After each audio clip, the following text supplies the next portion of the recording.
تو میں عرض کر رہا تھا کہ اللہ تعالیٰ نے نبی کریم صلی اللہ علیہ وسلم کی امت میں ہمارا انتخاب فرما کر ہم پر یہ بہت بڑا انعام فرمایا ہے۔ اس کی چند خصوصیات ہیں۔ پہلی امتوں کے اندر چاہے آندھی آ جائے، چاہے طوفان آ جائے، ان کو نماز پڑھنے کے لیے اپنی مسجد ہی آنا پڑتا تھا، گھر میں نہیں پڑھ سکتے۔ اللہ تعالیٰ نے اس امت کے اندر یہ گنجائش دی کہ ساری دنیا کی زمین اگر پاک کہیں ہے تو وہ مسجد ہے، نماز پڑھ لو۔ لیکن یہ اس صورت میں ہے جب آس پاس مسجد دستیاب نہ ہو، یا ایسی حالت ہو پانی بھرا ہوا ہے، بارش بہت تیز ہے، مسجد پہنچنا بہت مشکل ہے۔ ایسی صورت یہ نہیں کہ خواہ پڑھ لی گئی سی، ایسا نہیں ہونا چاہیے، یہ مسجد کے احترام کے خلاف ہے۔ لیکن اللہ نے اس امت کے لیے ساری زمین کو مسجد بنا دیا۔ پہلی امتوں کے اندر پانی نہیں ہے، کہیں سے بھی لاؤ، پانی لایا جائے گا، اس کے بعد وضو ہوگا تو نماز پڑھی جائے گی۔ اللہ نے اس امت کو یہ سہولت عطا فرمائی کہ پانی نہیں ہے، کوئی بات نہیں، مٹی سے تیمم کر لو اور نماز کو ادا کر لو۔ اور ایک خصوصیت جو سب سے اہم اور نمایاں ہے، جب تک اللہ کے نبی صلی اللہ علیہ وسلم جنت میں داخل نہیں ہوں گے، کسی بھی نبی کو جنت کا داخلہ نصیب نہیں ہوگا۔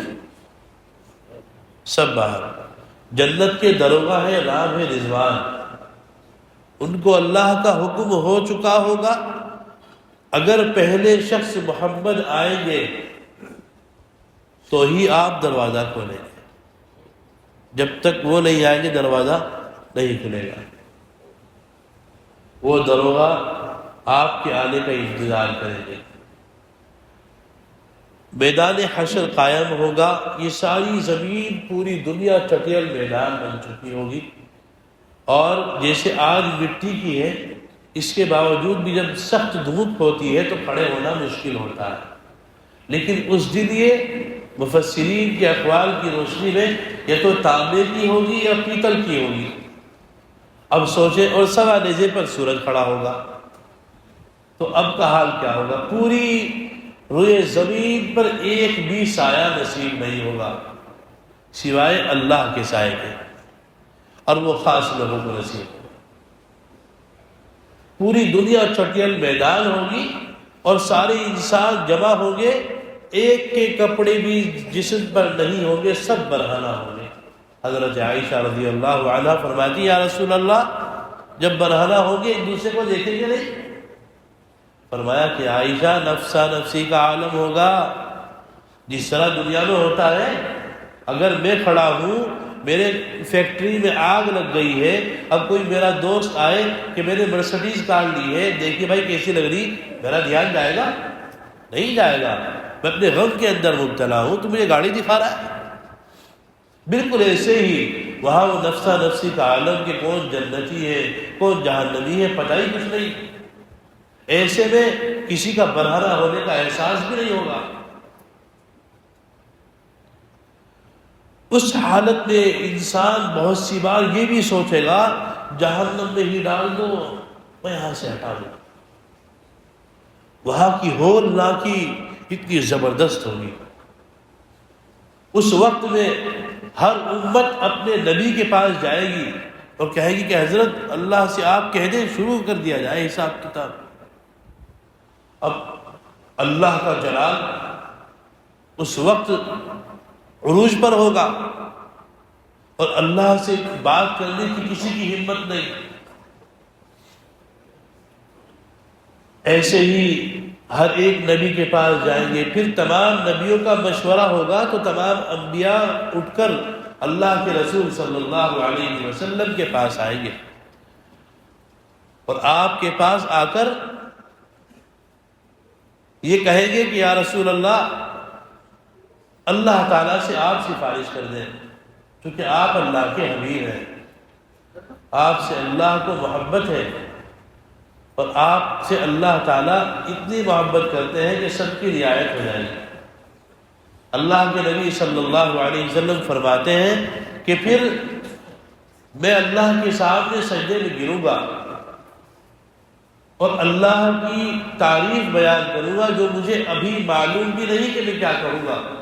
اسی وقت اللہ کی طرف سے دل میں ڈالی جائیں گی باتیں، میں وہ تعریف کے الفاظ کہوں گا، اللہ تعالیٰ کا غصہ کم ہوگا، جلال کم ہوگا، اللہ پر رحمت کا غلبہ ہوگا، پھر حساب کتاب شروع ہوگا۔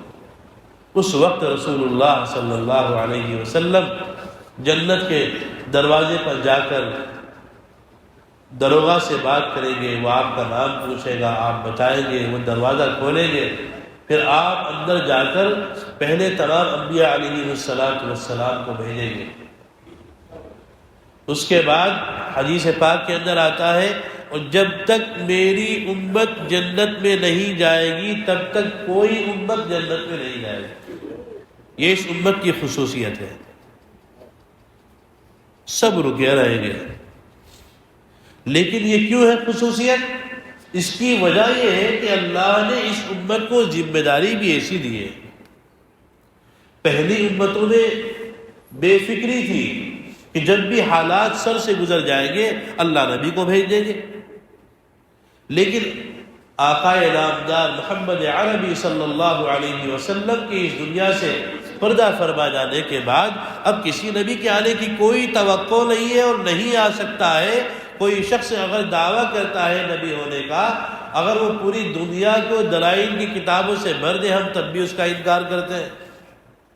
اب کسی نبی کی کوئی گنجائش نہیں، اب تو صرف اللہ کے نبی کی تعلیمات ہمارے لیے سبق ہے، اور ان کے مطابق ہمیں ہی ایک دوسرے کی فکر کرنی ہے۔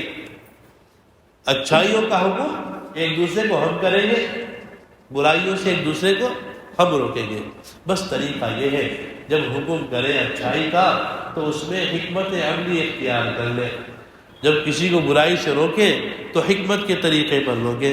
ایسا نہ ہو کہ لٹ سا مار دیا، اگر وہ مان بھی لیتا اب جب بھی نہیں مان لیتا۔ دکان کے سامنے سے گزر رہے ہیں اور دیکھا فلاں بیٹھا، کبھی نمازی پڑھ لیا کر تو مسلمان بھی تو، اب اس کو لگے گی یہ بات کہ کیا کہا، ورنہ کتنا اچھا ہوتا جس طرح ہم چائے پر ساتھ سر جوڑ کر بیٹھتے ہیں، اس کو بٹھاتے، 2-3 بار اس کے ساتھ چائے پیتے، یہ 3 چائے اللہ کی راہ میں لگاتے اور اس کو اپنے قریب کرتے اور پھر ہاتھ میں ہاتھ ڈالتے، بس ایک چائے پیتی ساتھ، اب نماز بھی ہاتھ پڑا، اس کو لاتے، وہ آتا 2-3 بار آپ کے لانے سے آتا اور چوتھی بار اپنی مرضی سے آتا۔ اور اگر ہمیں بار بار لانے کے لیے چائے پلانی پڑے تو شاید مہنگا سودا نہیں ہے، سستا ہے، آخرت کا بڑا ذخیرہ ہے۔ اس لیے حکمت کے ساتھ اپنے احباب کو شریعت پر لانا، گناہوں سے بچانا، یہ ہماری ذمہ داری ہے۔ اسی پر یہ وعدہ ہے کہ تم ساری امتوں میں سب سے پہلے جنت میں بھیجے جاؤ گے، اس کے بعد ساری امتیں جنت میں جائیں گے۔ انسان قبروں سے اٹھائے جائیں گے، سور پھونکیں گے۔ اللہ کے نبی فرماتے ہیں لواء الحمد بیدی یوم القیامہ، قیامت کے دن اللہ کا جھنڈا میرے ہاتھ میں ہوگا، کل الناس تحت لوائی، ساری کائنات میرے جھنڈے کے نیچے ہوگی، صرف لوگ ہی نہیں، ان آدم وجمیع الانبیاء من ولد آدم تحت لوائی یوم القیامہ، سے آدم علیہ السلام، نوح علیہ السلام، ابراہیم علیہ السلام، اسحاق علیہ السلام، اسماعیل علیہ السلام، یعقوب، یوسف، سلیمان، داؤد، ایوب، موسیٰ، ہارون، عیسیٰ علیہ السلام، ہر ایک نبی ہو، رسول ہو، عام امتی ہو، سب کے سب میرے جھنڈے کے نیچے ہوں گے۔ اور یہ فخریہ طور پر نہیں کہہ رہا ہوں، حقیقت بیان کرنے کے لیے کہہ رہا ہوں۔ اللہ کے نبی کا مقصد اپنے مقام کو بیان کرنا نہیں ہے، یہ بتانا ہے کہ یہ حقیقت ہے۔ اگر ہم میں سے کوئی کسی ڈپارٹمنٹ کا چیف بن جاتا ہے اور وہ بتاتا ہے کہ مجھے چیف منتخب کر دیا گیا ہے، تو مقصود فخر نہیں ہے، مقصود خبر دینا ہے کہ میں اب اس پد پر آ چکا ہوں۔ ایسے ہی اللہ کے نبی نے فرمایا کہ میں صرف ایک خبر دے رہا ہوں۔ میرے محترم بزرگوں، دوستو، عزیزو، اللہ کے نبی صلی اللہ علیہ وسلم جیسا نمایاں عالی شان کردار اللہ نے اس امت کو عطا فرمایا، لیکن اس کا تقاضا اس سے محبت ہے۔ اگر ہمیں اللہ کے حبیب سے محبت نہیں تو ہمیں ہماری تمام زندگی کا کوئی فائدہ نہیں۔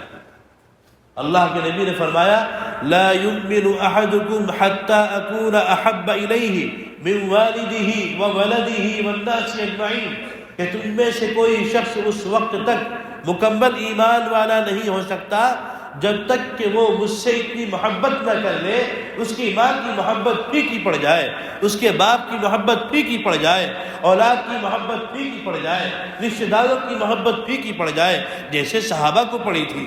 حضرت ابو بکر رضی اللہ عنہ اور حضرت عبد الرحمن ابن ابو بکر باپ بیٹے ہیں، دونوں سامنے ہیں۔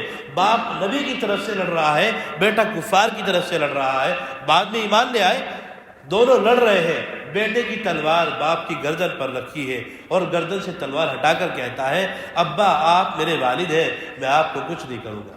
حضرت ابو بکر صدیق رضی اللہ عنہ نے فرمایا خدا کی قسم میری تلوار ہوتی قلم کر دیتا۔ یہ محبت ہے اللہ اس کے رسول سے، ساری کائنات قربان ہے، سارے رشتے قربان ہیں، لیکن ہمارا حال تو یہ کہ ہمیں چھوٹے سے کام کے لیے ہم اللہ رسول کو ایک دم چھوڑ دیتے ہیں کہ چلو بعد میں دیکھ لیں گے۔ میرے محترم بزرگوں، دوستو، عزیزو، اللہ اس کے رسول سے محبت کرے، اور اللہ اس کے رسول سے محبت نعتیں پڑھنے کا نام نہیں ہے، قوالیاں گانے کا نام نہیں ہے، 12 وفاق کے منانے کا نام نہیں ہے۔ اللہ اس کے رسول سے محبت طریقۂ زندگی کو اختیار کرنے میں ہے کہ ہم ان کی اداؤں کو اپنے جسم پر سجائیں۔ میرے نبی کا چہرہ کیسا تھا، میرے نبی کا لباس کیسا تھا، میرے نبی کا چلنا بیٹھنا، کھانا پینا، سونا، مسکرانا۔ آپ کھانا کھاتے تو دونوں پیروں پر بیٹھ جاتے، اس کے بعد کھانا کھاتے۔ ایک مرتبہ بیمار تھے، حضرت عائشہ رضی اللہ عنہا نے فرمایا اللہ کے رسول آپ ٹیک لگا کر کھا لیں، تو فرمایا اے عائشہ میں غلام ہوں، بادشاہ نہیں ہوں، میں غلام ہوں، بادشاہ نہیں ہوں۔ ہم اس نبی کے نام لیوا ہیں۔ اللہ کرے کہ اللہ ہمیں اپنے حبیب کی سچی محبت عطا فرمائے، ان کے طریقۂ زندگی کو اپنی زندگی میں لانے کی توفیق عطا فرمائے۔ اللہ تعالی ہماری دنیا آخرت کامیاب فرمائے۔ وآخر دعوانا الحمد للہ رب العالمین۔